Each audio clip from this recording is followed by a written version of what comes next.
4 years in a fucking cell. I was wiped off the face of the earth. When I got out, bro, no one knew who I was. I didn't even have a phone. I had nothing. How the fuck does someone go from a high school dropout, ex-felon? How did that happen? We are not supposed to be in this position right now. I'm not supposed to be here. That happens all from obtaining information and then the ability to implement it. It's easier for you to be around negative people and be negative, but it's much harder for you to be around a positive person. That's gonna take more focus, more discipline, more consistency. Exactly. You were already born in the perfect position and the perfect mentality that you were supposed to be in, and they implemented some fucked up information in your head. That's gonna be the product that comes out. It's an interesting time because you need the guidance, you need the discipline, but now it's like you can't be too hard.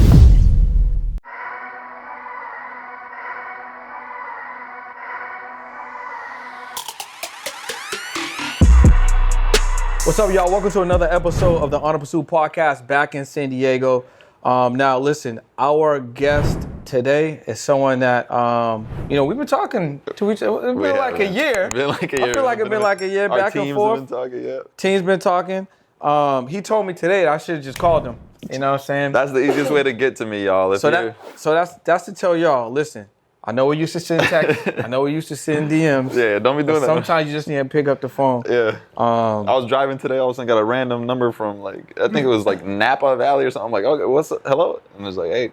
So you was in the car. I was just driving in the car, listening to it's an old Wiz Khalifa. Yeah. You know, the song was called "The Statement." I just bumping in the S class, feeling like a boss. All of a sudden, ringing. I'm like, okay, who's this? Now I'm getting invited to a podcast. I was like, damn, life has changed, bro. So look what happened, right? So first of all, let me introduce Ahmad the marketer. Yeah, I appreciate it, brother. Appreciate it, man. So let's think about this. You're doing what you're doing. You get a call. You get a call. It's a cold call. Cold call. You don't recognize the number. Nope. You pick up the number, yes. right? I mean, you pick up the phone. Yeah. And it was Drew, right? Drew, the man, the myth. And what did he say that kept you on the line?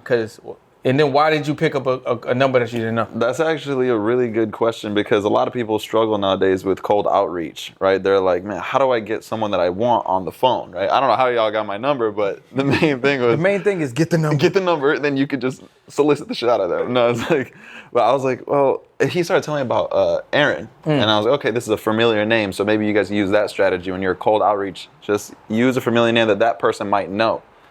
And then he mentioned a podcast. And it's actually sometimes cold calling, cold DM, whatever it is, it has to match the timing of when the person is in their life. And right now, I want to make more long-form content. So this was on point.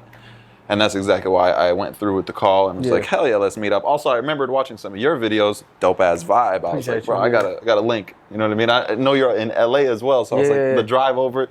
Sometimes showing effort to people that you want to get in contact with also is key. That's actually how my main videographer right now is working with me, is because he's full-time with me because he did 2 weeks of absolute free game, free edits. He was like, bro, I just want to prove my value to you, and then we'll take it to the next level, I promise. Yeah. First video he did 100,000 views. I was like, oh shit, he's not playing games. Right, now he owns 10% equity in the company, all because he did some shit for free in the beginning. Well, he didn't just do something for free, he went to work. He put in work. So this is the thing. He still put in work. The compensation wasn't the monetization as far as currency in the physical form, but he still was rewarded. Absolutely. And I think that's something that people need to pay attention to. A lot of people won't do two weeks of their lives, really put in effort, give away their gift, bring a lot of value for the thought that, well, this might not pay off. But he knew what he wanted. He still had a goal. That goal was to work with you. They're too stuck up, right? They're thinking in their ego like, oh, I'm better than that. Why I got to prove my value to other people? Well, if you got to get to that level, even let's take my mentor right now, for example. I pay my mentor $10K a month. I feel like I haven't learned anything for the last 3 months working with him, but I still keep on paying him simply because being in that network, right? I don't know who the next person that I'm going to meet that maybe I could give free value to in marketing, right? Or branding or creating irresistible offers, whatever the things that I teach. So that's why I stay in that, and I'm always giving out free game to people as much as I possibly can. That's why I have a whole free school community where I literally let people in and ask as much questions as they want. Obviously, once they start asking me about the black belt marketing shit, I'm like, hey, you got to join the paid program, or what you trying to get all this free shit, but just a little bit of game. Same with the videographer, same with what's going on here. Well, one thing that you said was, right, you keep paying, right? So paying actually does more for the people that are paying than it does for the person that's receiving the payment. 100%, bro. You know what I'm saying? People pay me like $5, $10K. Yeah. I don't need that shit. My agency's doing great. But the stuff that they learn is what made me 15 M's in 4 years, is what took me from a high school dropout working at Cricket, driving tow trucks, to now Lambos, McLarens, all this crazy shit, which is not the only thing that's important. I think the most important that I achieved was freedom. No. The Lambos, McLarens, and all the crazy shit. Is it important? Hey, it is, bro. Hey, when you floored in a fucking Lambo, everyone's looking at you. They're like, what the hell does that guy do? And then it says Ahmad the marketer on this side. Like, I wonder what the fuck he does. Marketing, clearly. Literally. So, and it's good for tax write-offs. But you're right. I mean, the freedom is important. Freedom is the most important thing, right? Because when I'm chilling with my kids 24/7, it doesn't get annoying. It doesn't get like overwhelming because I know that all my tasks are being delegated. Someone else is taking care of the work while I'm just chilling, enjoying, literally living the dream life that I used to only once dream of. Think about it. 4 years in a fucking cell. I was wiped off the face of the earth. When I got out, bro, no one knew who I was. I didn't even have a phone. I had nothing. What cell we talking about? Jail cell. We're talking about a jail cell. So 2 years I did in juvenile. At 15 years old, I got caught for the third time selling weed. From 15 to 17, I was in juvenile. This is called HOC in Milwaukee, Wisconsin. On my 17th birthday, they said, happy birthday, little motherfucker. You're going to jail. You got transferred. Now I'm an adult. So now I got to go with the big boys. I was 6'3" at 17 though, so they didn't know that I was like 17, you know. I was like, I'll fuck up everyone in here. And I let everybody know that when I first walked in, because I was watching these movies and hearing all these stories. I gotta let it be known. But it wasn't step in. It wasn't even that crazy. Yeah. And then I brought it to myself. I was the dumbass. I started talking shit to people, and I was young. I was stupid, right? I was only supposed to be in jail for 6 months, not another 2 years. But I kept getting into so many fights. I got my tooth till this day. My tooth is chipped. My eye. You see this red mark in my eye. All sorts of shit. Because I thought that just happened this week. It looks like, it does look fresh. I mean, you'll go back to any of my videos, you'll see it. I got jumped in there, but there was a lot of fights that didn't need to happen. I just didn't have a mentor, bro. I didn't have no one tell me, hey, shut the fuck up. This is what you're supposed to be doing in life. You know, stay low until you stack up your bread, then you could come out and try to motivate the world. But that's why I launched my mentorship program. I feel like a lot of these young guys, most people in my program are like anywhere from 24 and younger. And then they come to me with all these other problems, more than just digital marketing. So I was like, man, I want to create a mentorship, not just a course. Some of these dudes be coming to me, they got scrolling problems, porn problems, they don't know how to hit the gym, they don't know any of this shit. So I'm like, bro, let's get everything around the business in check first, and then we'll focus on the money. And that's why I have students making fucking $35K a month, 6 months into the program, because the first 2 months we're just fixing up all the discipline, the mindset, all that shit. Bob Proctor calls that reprogramming that paradigm. Oh, dude, yeah, Bob Proctor, the paradigm shift. Yeah, exactly. Well, so this is what people don't understand, right? They're like, Ahmad, I don't have 10K to join your mentorship program. Dude, the amount of information on YouTube that's for free. My brother and I, we considered Jim Rohn to be our virtual mentor. 100%. Who was free. We literally were watching his videos 24/7. We always call him Jimmy the Boy because we freaking love that guy. We're like, bro, he's always talking about the mindset, discipline, everything that you need. And it was way back then. But these principles are going to apply for the rest of eternity. So even if you're watching this video in 300 fucking years, it's going to be the same principles that you can apply. But back to what I was telling you about the jail thing, about me being only supposed to be there for 6 months. The reason why I kept getting into so many fights is because in Milwaukee, anywhere in the Midwest, there's gangs, there's vice lords, there's GDs. I'm not sure if you guys know what that is, but the vice lords, most of them were all under the Muslim belief. And me growing up Muslim, they put me in that group. They're like, hey, bro, what's your name, man? Oh, my name's Ahmad. They're like, oh, yeah, you with them. Your name is Ahmad, and the middle name is Muhammad. They're like, yeah, you're with them. I'm like, who the fuck? Who's them? Oh, vice lords. I'm like, I don't want to be part of no gang. They're like, you don't need to claim it, but trust me, that's who you're going to want to be with. Yeah. And the GDs are on the other side watching me go over there and shaking up with everyone. Hey, my name is Muhammad. Hey, my name is, and they're all these, Middle Eastern Muslim names.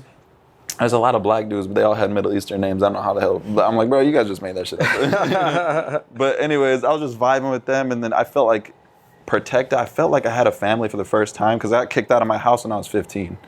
A lot of my family, they were just extremists with religion, and I wasn't really seeing it, so they kicked me out. They were like, bro, you're not praying, you're not fasting, you got to go. So for the first time in jail, I felt like I had a family. It was weird. And one day... I've heard that before. It was really strange, yeah. But one day, a fight broke out with one of the head honchos of the vice lords and the GDs, and me just seeing someone that I had love for get into a fight, I jumped in, and my dumb ass caught 3 more months in there Now I'm facing drug charges and, misdemeanor battery because I fucked the dude up. And they're like, damn, young Habibi. They would call me a young Habibi. They're like, bro, got them hands. So now every time some shit would get ready to pop off, they'd be like, hey, bro, you ready? Like, I'm like, what the man, what am I getting into? But look, I had nothing to lose. People looking at me now like, bro, you got kids, you got Lambo, you got all this stuff. Why would you be doing that stuff? Well, I didn't have that back then. I had nothing. The only person who was visiting me was my brother. You know what I mean? And he wasn't really helping because he didn't have a mentor either. Everyone who was guiding him was like rap music, and the north side Milwaukee it's similar to like south side Chicago. It's like Chirac. It's like the #2 murder capital in the nation. So we didn't have any sort of guidance. You know what I mean? That goes back to why I started this mentorship, because you never know who the fuck is watching this, bro. There might be someone in the middle of the hood right now, south side Chicago, north side Milwaukee, whatever, Detroit, anywhere that needs to hear like, hey, bro, just because you were born and raised there, that doesn't mean that you have to stay there. I don't know where you were raised, if you were raised Boston. Yeah, it's probably just as bad, right? The street that I grew up on, probably like 6 people got killed. Dude, same during a lifetime of me being on the street. And then literally right outside my crib, 2 things were crazy, right? First was right outside my crib, it was duct tape right on the street. Somebody got killed. And then I think this might have been like 96 or something. There was a double homicide over drugs. Over drugs, yeah. You know what I'm saying? So it was like there was like a crack house right there, and then the family. It was a small family that had got killed. Yeah. So to be completely transparent with the viewers, the biggest reason why I did so much time from the drugs was because it was like a drug deal gone bad, right? Someone was trying to rob me for the 3rd time, and because I was 15 years old at the time, so I retaliated in a way that was, I guess they say, like I overreacted, right? But I just had enough of it. My parents were broke. Everyone I knew was broke. I was just trying to make money for the fam. Me and my brother had no idea what to do. All we knew was selling, because everyone at the basketball courts with the cool cars, smoking the weed, the lowriders, the rims and shit, they all seemed happy every time they're smoking this green stick. They're all cracking up, and they're making money from it too. So I'm like, I want to get involved in that. What the fuck are they doing? So that's exactly what happened in our life. But yeah, so the drug deal's gone bad. Man, not only did you see people getting murdered like right in front of you, when we were working at Popeyes in the Northside, me and my brother, we literally seen someone get shot right in front of us. And this motherfucker the next day comes back and orders pizza puff and fries. It's crazy. Shot in the leg, and he came like it was a normal day. That's just what it was in Northside. Yeah, that's because like growing up in the city and being around all that, you get immune to that. It's like regular. Yeah, but that's what a lot of people here don't traumatic. realize. It's trauma. Bro, dude, think about this. Like when I was in juvenile, right? This guy that was my cellmate for 3 months, every night he would wake up at 3 a.m. just screaming. I'm like, bro, what's good with you? He didn't tell me for like a month. Just like at 3 a.m. I was like, man, I'm about to fight this dude. He keeps fucking waking me up. So one day he was like, Ahmad, man, I gotta tell you this. I keep hearing her voice in my head. I was like, fuck you talking about, bro? Her voice in my head. He was like, I was on my bike, and he finally told me what happened. He was like, I was on my bike one day, me and my brother, and we were headed to Chubby's Cheesesteak. It's in the north side of Milwaukee. You guys probably don't know it. And this dude came driving by and shot at his supposed enemy, but missed and killed my brother in front of me on the bike. So what I did is I went and grabbed my mom's gun, and because everyone knows, like, the dunks, the lowriders, the rims, everyone knows that one person that has a specific one because it's a specific color. So he knew exactly who killed his brother. Yeah. So he went to go avenge for his brother. This dumbass, it's kind of fucked up me calling him dumbass, but I would have probably done the same thing. Took the gun, went to go shoot at him, misses the driver who killed his brother, and accidentally hits his daughter who's sitting in the back of the lowrider. So now he hears her voice every night screaming because he remembers her screams. Hit her in the chest, boom, dead. Now he was in there for alleged murder. He wasn't even, fully prosecuted yet. And I'm in the cell with this dude. And all it was with me was like a little drug deal gone bad. But this guy is in here for killing a girl. So he kept on hearing her voice. And when you go talk about trauma, bro, this guy's my age right now. And he's living out in this world. And he's experiencing probably the same thing. Like till this day, he's probably still hearing some shit and like it's not fixed. So when you guys see us now, right, in Cali, nice whips, fresh clothes, you guys don't know what the fuck it took to get here. Facts, bro. You guys are just seeing, oh, okay, yeah, Ahmad the marketer. Oh, this dude, he's corny. He doesn't know what the fuck he's doing. Him and his wife all corny on TikTok. You guys don't realize the reason. Took a lot to be corny. Dude, the reason why I am this, some people call it, geeky ass dude, like all, giggity all the time happy, bro, is because I'm trying to erase everything in the past in my head. So when you guys see me talking about I married my wife 29 days after I met her and trying to spread love all the time is because I've seen so much of the other end that, I want to get rid of it. Is your revenue stuck? If you're an entrepreneur and your revenue is stuck, you don't need to fix your products or services. You need new audiences to discover you more consistently. Podcast guesting is the ideal way to be discovered 24 hours a day by your ideal clients. And guess what? The more people that know you, the more people can flow you. Head over to podcastmasterypack.com and take advantage of your first or next podcast. Let's go. So how you erase that haircut with JB? Oh man, I didn't erase it. I had to live with it for a little while. How long did you live with it for? For about like 2 weeks till the top grew Word? back. Yeah. Why'd you just cut off the sides? Man, because I wanted to like live in the moment. Yo, that's different, bro. So you purposely cut off the top. Yeah. And then you purposely stayed with it when you could have cleaned it off. What did you call it? The George Jefferson. George Jefferson haircut. I was going to the beach and everyone was looking at me weird. This one guy was like, hey, what's up with that haircut, man? I was like, it was a prank, I lost a challenge kind of thing. He was like, yeah, it looks like it. I was like, that's kind of fucked up for the people that actually have their hair like that. Well, the thing is this. When you actually have your hair like that, you don't have to have your hair like that. You can just shave off the sides. I just don't understand why people want to rock the landing strip. Have you guys ever seen that clip with Tim Tebow and he told the guy, he was like, just leave the sides? You guys know, that's just, whoever's watching this, search up Tim Tebow, leave the sides. That's just way too funny. That joint's crazy, man. But for real, so why did you use that strategy in that video? Like, where did that idea, that concept come from? It worked. No, now look, we're talking about it. Sure. If I got a fresh ass haircut like this, that video right now, maybe we would have been talking about completely something else. So I was like, as a marketer, right, how do I stand out? All these other people got these $100 million mansions in JB's videos. I ain't got that. I'm not on that level, right? And they got like 17 supercars. That's how they get to the million views of JB's videos. I'm like, all right, let me just do something completely different. And me and him actually both strategized that together.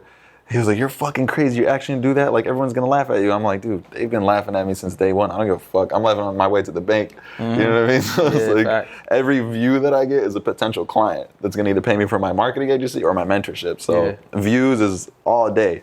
Now, obviously, I don't want to go like the top G route and start saying some crazy shit about everybody to get views, because I still want to be in this for the long game. And not to say that Andrew's not in the long game, right? I just don't want to be, I guess, canceled, things like that, right? And I got a wife and kids, so I don't want to go down the route of fuck all the bitches and, but like, this is like, hey, man, I really want to teach the younger generation a realistic way of living, right? Like, not everyone's going to have the crazy APs and the Bugattis and all that. I just think I think, not to say it was an act, but it was purposefully strategized for him to be the most famous person in the world. And I respect it. Yeah. But for me, I can't do that. You know what I mean? So cutting my hair in a funny way to get views is something I'm okay with. It's not going to piss people off. It's not going to, even though I know it's good for marketing, it's just, this is not the route that I want to go. So why would somebody, because I mean, let's just kind of give a lesson. Like, if we're doing a case study, why would content like that be successful? So if I'm watching this, I'm listening to this, I'm like, man, I need to get some attention. I want to grow an audience. I just seen what Ahmad talked about. I didn't see it. Let me go look at it right now. Okay, I'm watching it. Why did you decide to use that in that video with those contexts? And then what was the purpose? It's just, if you don't fear what other people think, that's when you'll start seeing success with everything that you do, not just like posting online, right? Like, even my marketing agency, when I first came out telling people I'm gonna do your marketing, everyone's like, that's like scammy, right? But I'm like, dude, if you just don't care, right? And you just be yourself, right? Like, be yourself. I do goofy shit like that all the time to make my kids laugh, make my wife laugh, do a funny ass haircut. I mean, I literally did that shit in 2018 before I even did it with JB. I put a whole, took the razor or the blade and just went straight down just like a line like this just to see everyone around me laugh. And it was just fun, right? So I guess that's part of it. It's just being yourself, being funny. And but why the other side of it, I really wanted to put an emphasis on this, is why the other side of it, like the Andrew Tate route and all that, doesn't work for longevity is, sure, you can like blow up get what you want now, but then think about what you just left the world with, right? You left this younger generation with a whole thing of, man, not like over promising, but just giving them the wrong vision initially. And I got to respect that he did go like Muslim and after that, like after the fact. But come on, you're a grown ass man. You're like 34 years old before you went off. You know what I mean? You're talking about Andrew Tate. Man, I'm just saying, like, out of respect though. It's like, you know, respect Top G, respect, you know, the throne type thing. But for me, I want to build a company like Alex Hormozy that I can sell for $1 billion. You know what I mean? And still be respected, still walk down the street and be good with my wife and kids, right? Like, I have to give praise to The Rock. This is going to be random as hell, but Dwayne The Rock Johnson. Like, to me... he just became the chairman of WWE. Right? Stuff from like being a wrestler. And like Arnold, you know, Schwarzenegger and all that. And I'm like, bro, like that type of longevity is what I want in my career, right? So...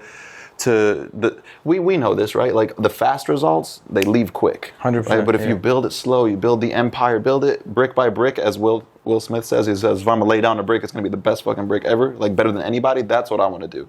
I don't want to just like build the pyramid immediately and then it like just, hey, when you go inside of it, it's hollow, it's empty. Right? You're like, I'm not trying to do that. No, I'm trying to go slow.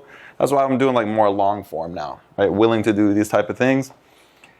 I know people are going to be all of, you know, on my case about, oh, bro, you wish your Top G is like, I don't know. Like, you know what I mean? I'm happy where I'm at in my life and the progress that I'm making. I just wish that the message was, you know, maybe a little bit different. So from Ahmad the hustler to Ahmad the fighter and now Ahmad the marketer, why marketing though? Right? Because you said, I think I heard you say earlier, you was in a whole different category, right? You had it was trucking? Tow truck, yes. So trucking.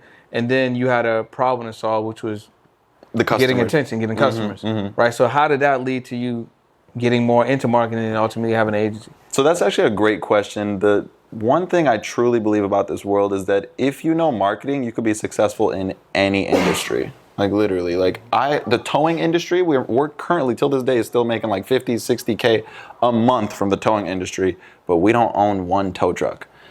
Same with the wedding industry, same with the funeral home industry. We have like 6 different industries that we're making 5 figures minimum each from just because we simply know how to get customers for it.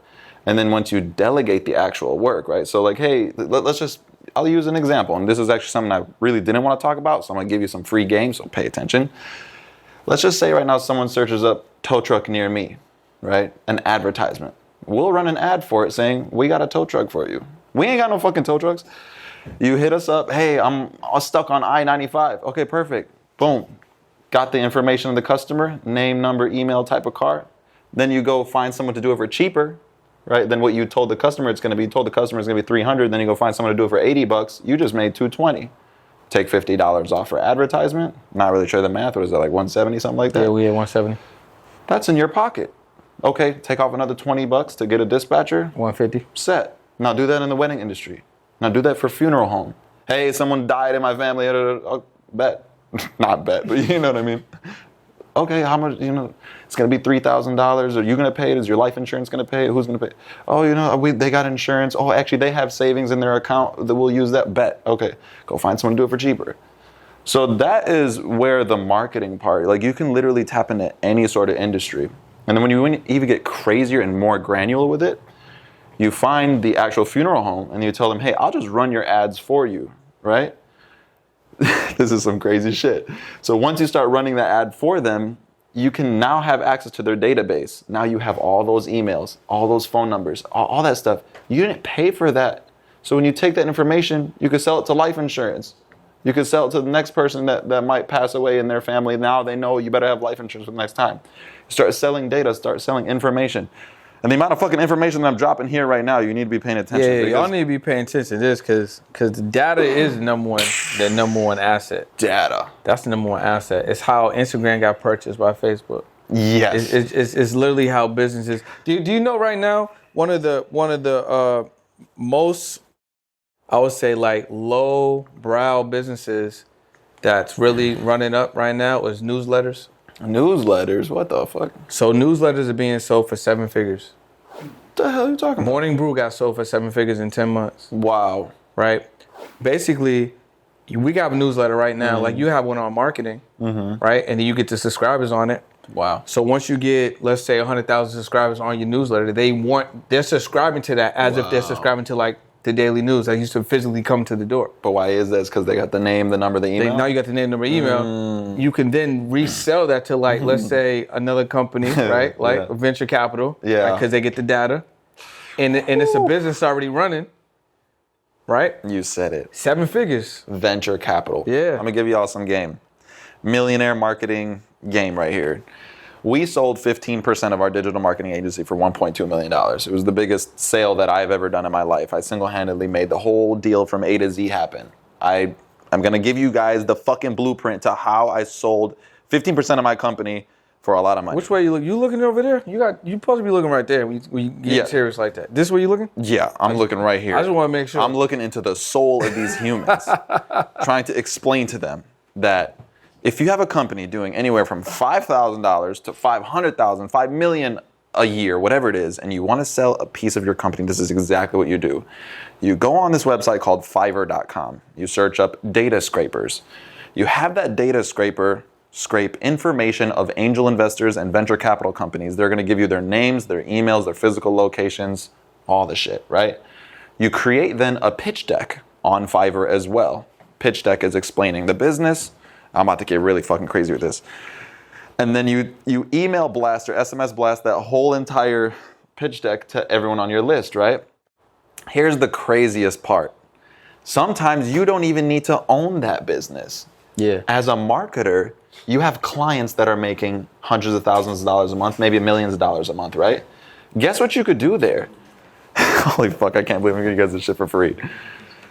I own 20% of a wedding videography photography company that I've never picked up a fucking camera in my life, right? And yet I'm getting 20% profit of it every month, and this is how. I took a pitch deck, rewind. This is one of my clients, right? I knew that the company was growing rapidly because of the marketing that I was doing for them. So what is an angel investor looking for? Companies that are growing rapidly. So I created a pitch deck of my client. And I started pitching it to all these investors. I'm like, hey, you guys should buy into this. They are right now willing to sell 10% of this company. Did they know that at the time? Or was Fuck you just no. You was being presumptuous? No. Yeah. You saw opportunity. I saw opportunity. Yeah. So then what happens? I go to the wedding videography business owner and I'm like, hey, bro, we just got an offer for $500,000 for 10% of your company. He was like, what are you talking about? You're capping. You're lying. I'm like, no, dude, I literally created this pitch deck. I did this. I connected with this type of angel investor and he's ready to buy. He was like, connect me with him. I'm like, fuck no. I was like, I'm the middleman of this deal. Give me 5% of it. He was like, 5%? That's $250,000. I was like, fine. I started doing sales. So this is what I mean by marketing and sales. I was like, fine, I'll take $200K, right, of the deal. You take $300K. I'll own 7%. Something like that, you know what I mean? I forgot exactly the percentage. This was like almost 3 years ago. Because I did this deal almost 3 times with him now. We got 3 more angel investors into the thing. Same business. Same business. Yeah. So, long story short, I now own a part of a company simply because I started out as their marketing guy. But once you start getting to black belt shit, you can, take pieces of these companies. So how did you get smart like that, though? Because the average marketer or person that even has an agency, they're just going to do the work. And then most people never transition out of actually doing the work. So I'll give you an example. If somebody's watching right now, and then let's say they have a photography agency, you know what I'm saying? They create content. Generally, that person that has an agency is going to be the one actually holding the camera, shooting the content, showing up, doing the thing. Right? Even editing. Some people don't even delegate the editing and then do the delivery. You said the word. 100%. Digital delegator. That's why I called my program that. There you go, right? So what enabled you or what gave you the insight? Or was it a program, a mentor? Was it just your knack for marketing or your knack for seeing opportunities? What allowed you to say, you know what? This is something that I could do. I'm going to go to Fiverr. I'm going to get a pitch deck. You know what I'm saying? I'm going to get a data scraper. I'm a lazy motherfucker. Talk about it. I don't want to be doing the goddamn work. Why would I do that, bro? Look at the biggest companies in the world. Steve Jobs, all these guys, bro. They weren't in the trenches with it, doing the stuff. They'd have an idea and delegate the living shit out of it, right? So if you can do that on a small scale and slowly build up your talents and skills, I think that's actually one of the most highest income skills is the ability to delegate and keep your overhead low. In the beginning, people want to delegate too quick. That's a big mistake that I see, right? Like when you have all this production, you're doing all this by yourself, sometimes it's good to understand the whole business and then immediately get rid of the work. right? Yeah, So like facts. if a company comes to me right now, hey, I got $20,000 a month, which is my minimum to work with me as an agency. Run my Google ads for me. Perfect. All right, give me your money. I'm gonna go on a different website. I'm gonna find someone that has 5 stars, 100 reviews, all this shit. Hey, do this for $500. Give me $19,500 profit. Yeah. You know what I mean? Now do that 10 times, manage all those clients. Now you're chilling on the beach with your kids, pulling up in a Lambo. Yeah. You know, within like 2-3 years. How the fuck does someone go from a high school dropout, ex-felon? I got it expunged, by the way. A lot of people are like, how are you an ex-felon? Once you're a felon, you're never. I'm like, you get it expunged. How did that happen, right? We are not supposed to be in this position right now. I'm not supposed to be here. That happens all from obtaining information and then the ability to implement it. A lot of people are going to watch this fucking video and do nothing. Do nothing, yeah. It's facts. And they're going to be like, oh, marketing is a scam. The marketer doesn't know what he's talking about. Oh, he made his money from Bitcoin or some shit. They're going to just start making up some stuff, right? But in reality, I'm giving you guys $1 million worth of game. Probably. No, he's definitely giving y'all a multi-million dollars worth of game. $15 million worth of game. You know what I'm saying? At For real. least that's what it made me right now. Yeah. That's only up until this point. Now imagine in 20 years from now, I want to become a billionaire. Hey man, when I hit that B, then I'll probably retire. Just go chill with my kids. But then that's just gonna get boring, right? I mean, the kids are cool, but like if you go to every beach, right? You drive every supercar. Eventually, like, well, what's the next thing, right? It's like Kevin O'Leary from Shark Tank. He was like, I just love the game. You know, I was like, damn, he actually has one of those Jefferson cuts. He does, but he's old school. I feel like back then that was the distinguished look. For the corporate. For the corporate distinguished look. This fade right here, I think I might get rid of it, bro. People start looking at me like, you know, it's not the most professional But you know what I noticed now? It's like, do you pay attention to Alex Morton? No, I don't know that. Do you know who Sorry, Albert Preciado is? All right, so shit, I'm sorry. what I know is now is you just have a low cut, but no lineup. So you keep your natural line. That's what I know dudes is doing right now. Like they'll keep it clean, low, That's a new thing. and then just no lineup. Okay. You know what I'm saying? I might do that. Yeah. Yeah, because I feel like I'm still on the south side of Milwaukee. But it's all good, man. It's all good. I feel kind of fresh. My wife likes it. Yeah. She always makes me keep this thing. I'm like, I can't even grow a beard. I'm fucking Middle Eastern, and I'm 28, and I can't grow a beard. Something's wrong. Genetics are off. What made you change the mindset? Because a lot of people get stuck on the mindset, right? Yeah. 28, 15 M's, family, kids, right? Thinking about opportunities. How do you get that mindset, though? Man, I think it's when you reach the lowest of lows in life, you become curious about the highest of highs, right? You're like, okay, I hit rock bottom. Let's see what the other side is like. And then knowing that I had virtual mentors was the reason why. I'm like, bro, What's a virtual mentor? Jim Rohn, Ed Milet, Alex Hormozy, all these guys. But I mean, are you paying for that? No, bro. Like, there's so many free virtual mentors that people don't understand. They're talking to you. I'm talking to you when I'm speaking, right? The subconscious does not understand the difference between real and fake. It thinks this is real. So when I'm speaking to you and telling you, hey, get off the fucking video games, sell your TV, sell your system, stop watching porn, hit up every single person within your inner circle, asking them if they need help with their business, whether it's marketing or they need even someone to help clean the floors or set up their lights. Get around people with money. When I'm saying these things to you, it's free mentorship, you know? But how about this? Maybe so you could feel the pain of like paying, because when you feel like you've sacrificed money for it, then you actually pay attention, right? The saying is, when you pay attention. Yeah. Act like you just paid me 20 grand to watch this video. But truly put yourself in that mindset. Like, I just paid this dude 20K. Oh, man, I better listen to every fucking word he says. Like Alex Hormozy paid Grant Cardone 100K. Yeah. I'm sure he was dialed the fuck in that conversation. For like 2 calls. Bro, I'm sure every one of those calls, he was like, zoom the hell in. He's like, you need a break? Nah, bro. No. No, let's go straight. Exactly. right. I paid you 6 figures for this, bro. I'm about to listen. So put yourself in the position that you just paid me that much, because the information is all out there. You truly don't. This is going to sound funny, but you really don't need to join any mentorship program because all the information is out here. It's just, do you want to get rich in 10 years or do you want to get rich in 1 year? Right? Having a mentor will take all the info from the world, condense it, and here you go. Put it on a silver platter for you. That's why I don't sell courses. Yeah. I don't like the course creators. All these dudes that are just like selling you videos and then you're on your own. I'm like, nah, man, that's why I dropped out super early, because that's what they're doing, just giving us packet work, homework. Go fuck off, you're on your own. Well, bro, I need someone that's with me kind of always. I need someone that's in my pocket I can just hit up. Hey, I'm stuck here. How do I do this? Oh, boom, boom, down, done. Progress. The quicker you can make progress, the faster you start living this whole Lambo Beach life, right? Well, how do you get progression? It's through a mentor. That's a fact. Yeah. And talk back a little bit about the mindset.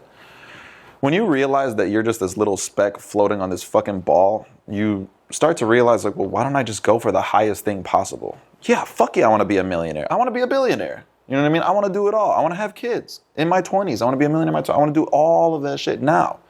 You know what I mean? And once I started realizing that speed is not always going to be in my favor, like I'm damn near 30 now. I'm like, dude, I got to hit the ground running. Yeah, facts. So, yeah, time's fleeting. Yeah, and I have paranoia, bro. And they say the paranoid survive. I be biting the fuck out of my lips and nails and shit. Like, man, like always like, I need to do the next thing. That's why I was telling our fellas here that I've only been on one vacation my whole life. And I was mad depressed when I went on that vacation. Because I wanted to always, I still, till this day, every second, I want to get to the next level, get to the next level. I'm not trying to chill. I don't give a fuck about chilling. This right here is work, right? It's like 8 p.m. on a, I don't know, Tuesday or something like that. Like, bro, I don't even know what fucking day it is. Everyone's laughing. Is it, what is today? Friday? Yeah. Because I don't fucking know and I don't care. I'm just on go mode 24/7. Every day is a work day. People are like, I can't wait till Saturday. I can't wait till Sunday. Or like Friday night. Or I'm like, the fuck? Everyone else right now, bro, is partying. Mad respect to you. No, 100%, You're bro. literally putting in hustle. Guys, take fucking notes. My videographer, the reason why he's 17. This kid's 17. He's making more than 10K a month with me right now. And the reason why I like him so much is because all his friends, guess what they're doing? Smoking their vapes, partying, going out, kicking it with the bros, kicking it with the hoes, sneaking into parties, being stupid fucks when they could be like my videographer. And he's literally the coldest videographer I've ever seen. 17, because he's dialed the hell in. And I gotta say, like, you know, earlier when I was talking about I don't pray and I don't fast, no disrespect to religion, but like even him though, he's very religious and he stays steadfast to his religion, right? And because of that, he's so dedicated to his craft and his family. That's it. But you know what's good about religion? It gives you accountability. So if you really think about like even what's under like having a religious belief, is being able to focus and be disciplined. Because all religions is different. It's almost how you communicate. Yeah. But having that relationship, obviously, with the higher power with God, but being able to be centered, disciplined, focused, and being consistent. I feel like that's what you're really gonna get out of the journey with religion. You know what I'm saying? Because we can have an argument over this religion versus that one. Yeah. I mean, those are how wars are created. You know what I mean? Oh man, I don't want to get too crazy in that because they might kill me for saying too much. But I know why all that shit's created, man. Distraction. Yeah, it's also money. No, 100%. Everything that we're seeing right now, bro, the Israel-Palestine, and I'm part Palestinian. Everything that's going on there, you guys are getting bamboozled. They're literally fooling the shit out of you guys. When they send out all these tanks and they send out all these, who's making money on that?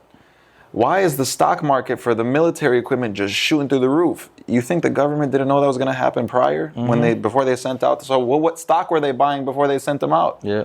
Market manipulation? Yeah. Ooh, I mean, have you ever read The Creature from Jekyll Island? Mm-mm. Bro, I read one book my whole life. Okay, well, you're an exception. Think and Grow Rich. That's a good book, though. That's all I needed. That's a good book. I was like, I get it. All right, fuck it. So the Creature from Jekyll Island is basically like Rockefeller, Vanderbilt, and all the richest people back in the day. They all went to this island off the coast of Atlanta, Georgia, and they created the Federal Reserve. Whoa. And they actually contributed to removing money from the gold standard and creating fiat money. And they talk about the whole manipulation. So the creature that was created was the Federal Reserve. Yeah, and then this takes me back to religion. Man, I don't want to sound disrespectful to anybody, but it would make sense that they divide people through their beliefs and ideology to divide. Man, I'm almost like conquer. a little, you know, it is scared to talk is. about this because I know the backlash that can happen not only from the people. I don't give a fuck about the people, but like the higher powers. The higher powers. Yeah. Not the full, all the way highest power, but like, you know, government type shit. But not trying to go there too hard. But yeah, no, man. If you realize that all the back to principles, as we were saying, they're all the fucking same, right? The religions. When I was locked up for that long, I read almost every religious book, like Bible, Judaism, Quran. I read every single one back to. The stories are all the same. Noah's Ark and all this stuff, like it's all the same, right? And I'm like, well, why do we all hate each other so much? Because we believe in a different God. I think it's the extremists that really fuck shit up. Yeah. You know, and I'm not trying to like blast people, but even like my own family, right? My own parents, when they kicked me out, it's just because extremism. So I would advise like parents nowadays, and there's a new generation, it's not going to be the same as the old one. chill out on that shit a little bit, right? Like, just let the kids kind of figure it out on their own. Maybe slightly push them in a way, but then, you know, if they don't want to go the way that you want them to, don't, like, be so extreme about the shit, because it can really mess some people up. All my friends that grew up with very religious parents right now, tweaking out. Some of them are dead. Some of them have, you know, suicide. Some of them have overdosed on drugs accidentally. They're always trying to find something else next other thing? than that they were taught. It's an interesting time because you need the guidance, you need the discipline, but now it's like how society is like you can't be too hard. You can't say something like that. Yeah, that's true. Like why are you coming at me? Yeah. Like the society's not built for people to be self-checked and be given discipline as a way for them to grow. Damn. So if you open it up and let people kind of do what they want to do, that's when they get into the shit. That's when you see a lot of the things in LA that now is regular and acceptable. Oh no, that's too far. See, what I'm gonna do is what I'm gonna do is with my daughters. It's scary having daughters versus sons. You got two daughters. Yeah, 2 daughters. Yeah. A 6-month-old and a 2-year-old. Yeah, so that means you must have been crazy when you were single. Yeah, maybe a little bit. But I just didn't have a mentor. I didn't have someone, hey, facts. bro, you know, the saying, "Wrap your willy, don't be silly." Like, just be smart, you know. But not talk about that. What I was gonna say is, with my daughters in religion, if they ever ask me about it, like, "Dad, who's God?" and all that, I'm just gonna hand them all the books, the top 50, 100 books, whatever. I'm like, hey, read them. Whatever one fits your lifestyle the most, go for it. I'm chilling. You know what I mean? Like, I know I'm gonna get hate from all the Muslims because I was born and raised a Muslim, right? And that's fine. You guys can hate on me. You guys can say whatever you want, but that's just how the relationship that I want with my kids. I don't want to be the dictator. I don't want to be like the police that's living inside the house. I just want to be like a good friend with them. You know what I mean? And that I feel like is gonna build for the best relationships, best memories. Because till this day, man, I've seen them religious ass parents. Kids hate being around them. That's true. That's true.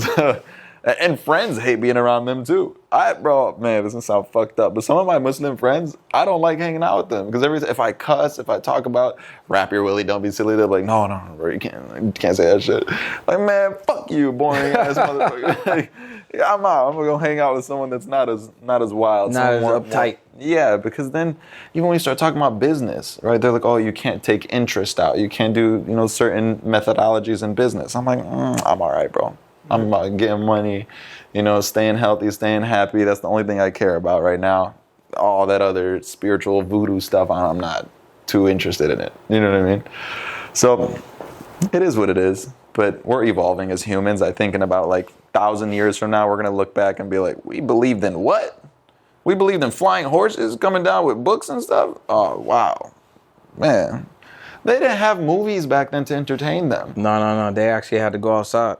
They were writing on tablets. Yeah, no facts. And they were literally writing on stones. And books were something that you would look forward to back then. Yeah, books written on rocks. What's up, y'all? I'm standing in the middle of the street and I'm willing to risk it all because I want you to grow, whether through paid or organic measures. Over the next 5 days, the Audience Growth Challenge, we're going to be teaching you podcast guesting strategies, video marketing strategies, social media predictable viral creation strategies, the power of radio and digital PR. And these strategies are what you need to grow your business over the next 4, 6, 9, even 12 months to skyrocket your success. So if you want to join the challenge, all you got to do is click the link below and join the Audience Growth Challenge and join it as a VIP. Let's get it. When you meet the highest people in this religion space, right? My father was a huge sheikh, and a sheikh is like what a priest is to a church, right? And so was his father. And my mother's dad, they were all like the highest tier people. When you meet them and realize that they have been infiltrated by the devil himself, right? The highest religious people. Bro. The ones that you're supposed to be, well, not supposed to be, but the ones that presumably are in the holiest of thou angels space. Yeah. Right. These guys that act like they're prophets. They got act infiltrated by the devil. Bro, these guys are literally devil worshipers. I'm talking about they don't even know that they're worshiping the devil. Until one day it's going to be too late. They're like, oh, damn. When you read the book, it talks about how the devil's going to try taking over the whole entire world. Well, he did. But he acted as he was God. And these religious books.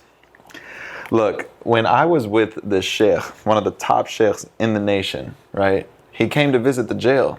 He came to talk to all the Muslim brothers that were there. When he pulled out his phone, he was like, I want to show you something. porn on his phone and quickly exited out. I was like, hey, bro, what? You're literally talking about all this preaching. Mister, I act like I'm the God of earth. And then he set me to the side. He was like, look, don't tell anybody all this.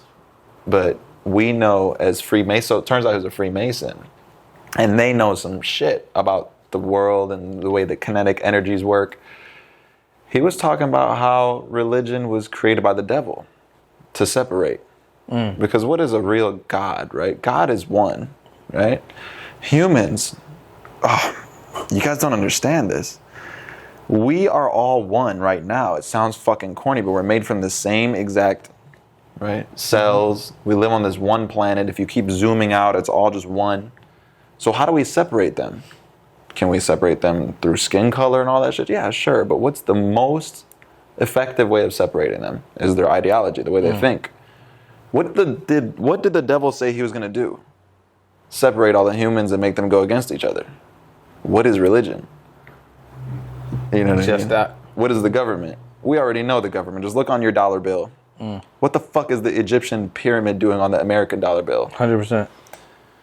And no, you go ahead, bro. So when I just found something out about that shit, but you go ahead. So when you really start to ask yourself, who's in charge of this earth? The devil said he was going to run the earth. God doesn't want us to be separated. There's enough resources on this fucking planet for all of us to be millionaires. So who is dividing and conquering? It's literally on our dollar bill. The all-seeing eye, which is not